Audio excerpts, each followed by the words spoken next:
হে hi everyone, good morning সবাইকে। এখন সকাল হয়ে গেছে, সকাল 6টা বাজে। আর আমরা চলে এসেছি এখানে বাথরুমে ফ্রেশ হতে। তো ফ্রেশ হয়ে যাওয়ার পরে আমি তোমাদের দেখিয়ে দিচ্ছি এই জায়গাটা। নেহা গেছে এখন স্নান করতে, তো ও স্নান হয়ে যাবে, তারপরে আমি স্নান করতে যাব, কারণ ফোনও চার্জে লাগিয়েছি আর কি। তো ততক্ষণ আমি এখানকার জায়গাটা দেখিয়ে দিই। এটা বাথরুম আছে, ভিতর পর্যন্ত দেখাবো না কারণ সবাই স্নান করছে। এটা আমাদের বাথরুম আছে, বড় হল রুমের মতন আছে, তারপরে লাইন বাই লাইন স্নানের আর বাথরুমের। তো আমি এতক্ষণ তোমাদেরকে এর জায়গাটা দেখিয়ে দিচ্ছি। এটা হচ্ছে আমি যেখানে আছি বাথরুমের কাছে, এই গলিটা। আমার তো এখান থেকেই শুধু এই গাছগুলো দেখে কি ভালো লাগছে।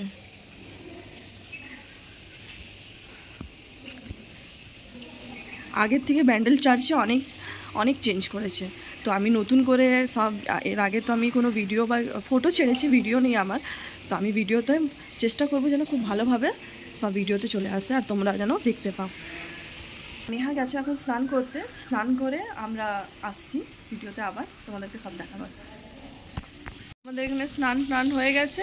এই অসভ্য ছেলেটা স্নান করেনি শুধুমাত্র, আর এই স্নান করে নিয়েছে, নেহা স্নান করে নিয়েছে, আমাদের বাবু স্নান করে নিয়েছে, রেডি হচ্ছে এখন। এটা দিয়ে দিবে নাকি ব্লগ?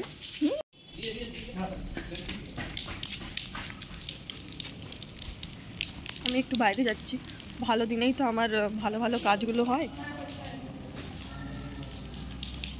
এসছি চার্জ করতে, কাল রাতেই পিরিয়ডস হয়ে গেছে, তো যাই।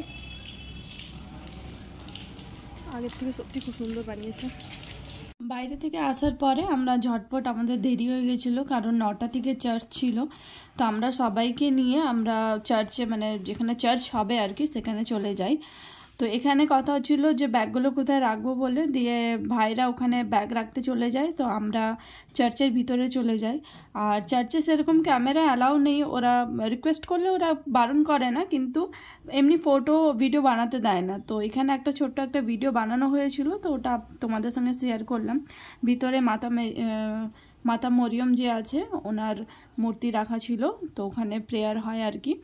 তারপরে চার্চ শেষ হয়ে যাওয়ার পরে আমরা উপরে যাই, উপরে মোমবাতি জ্বালিয়ে প্রেয়ার করে অনেকের মানত থাকে। এই যে সিঁড়িটা দিয়ে আমরা যাচ্ছি, এই সিঁড়িটা দিয়ে অনেকের যাদের মানত থাকে তারা হাঁটু গেড়ে প্রার্থনা করে উপরে আসে সিঁড়িতে। তো সিঁড়ি থেকে উপরেও আমি পুরোটা দেখাবো ভিডিওটা। আর উপরে যাওয়ার পরে আমরা খুবই একটা পিসফুল জায়গা, সত্যি ওখানে গিয়ে জাস্ট মনে হচ্ছিলো শান্তিভাবে বসে থাকি, মন একদম হালকা হয়ে গেছিলো।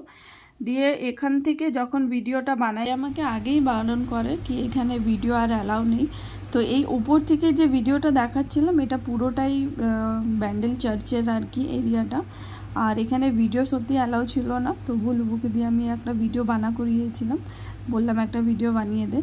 আর এখানে অনেকের মানত থাকে, অনেকে যেমন ধরো আমার যত বড় হাইট, আমি এত বড় মোমবাতি, একটা মানত যদি থাকে তো আমি এত বড় মোমবাতি জ্বালাতে পারি, বা ছোটো ছোটো মোমবাতি। এটা বিশাল কিনে এনেছিল, তো আমরা সবাই মিলে মোমবাতি জ্বালালাম, প্রেয়ার করলাম ওখানে। তোমরা দেখতেই পাচ্ছ এখানে প্রেয়ার করা। আর এখানে মোমবাতি জ্বালিয়ে নিচেরটা না, জাস্ট মোমবাতি এতগুলো মোমবাতি হয়ে গেছে যে নিচেরটা জলের মতন হয়ে গেছে আর কি। আর খুবই গরম, উপরে নিচটা খুব গরম, পা রাখা যাবে না এমন। তবুও অনেকে ওই গরমে অনেকে প্রার্থনা করে, একটা বিশ্বাস নিয়ে সেখানে যায়, অনেকের মনের কামনা সত্যিই পূরণ হয়। সৎ মন দিয়ে যদি কিছু চাওয়া হয় বা সেখান থেকে যদি পূরণ হয়। তারপরে আমরা উপর থেকে যখন নিচে নামি, প্রেয়ার হয়ে যায় সবার, আমাদের ওখানে ঘোরাও হয়ে যায়। করার পরে আমরা নিচ থেকে বাইরে বেরোচ্ছিলাম ঘোরার জন্য। তো এখানে ব্যান্ডেল চার্চের প্রত্যেক বারান্দাতে জিজাসের ফটো লাগানো আছে, তার নিচে তার গল্প, জীবন কাহিনী সব ওখানে দেওয়া আছে, ছোট ছোট মানে স্টোরি হিসেবে, যাতে সহজে পড়ে বুঝতে পারে অনেকে, এই জন্য। তো এটা ছিল বড় একটা দরজা ব্যান্ডেল চার্চের ভিতরে ঢোকার জন্য। তো এখান থেকে আমরা বেরিয়েই আমরা দোকানে ভিজিট করি, দোকানে অনেক কিছু কেনাকাটা করি আমরা সবাই মিলে। আর এখানে লাইন বাই লাইন এই দোকানগুলো পেয়ে যাবে, তোমরা যা ইচ্ছে কিনতে পারো ওখান থেকে। তারপরে আমি মোমবাতি কিনেছিলাম, তো সেই মোমবাতি এখানে আমি আবার জ্বালাই, প্রেয়ার করে নিই। প্রেয়ার করার পরে এবারে যাবার পালা হয়ে গেছে, মানে আমরা যাব এবারে ইমামবাড়াতে। তো ইমামবাড়ার ভিডিওটা নেক্সট ব্লগে তোমরা দেখতে পাবে, নেক্সট ভিডিওতে। এখানে আমি একসাথে দিয়ে দিচ্ছি না। তো এই ভিডিওটা আমার কেমন হয়েছে আর অবশ্যই জানিও, আর লাইক কমেন্ট অ্যান্ড সাবস্ক্রাইব করে দিও। Tata, bye bye.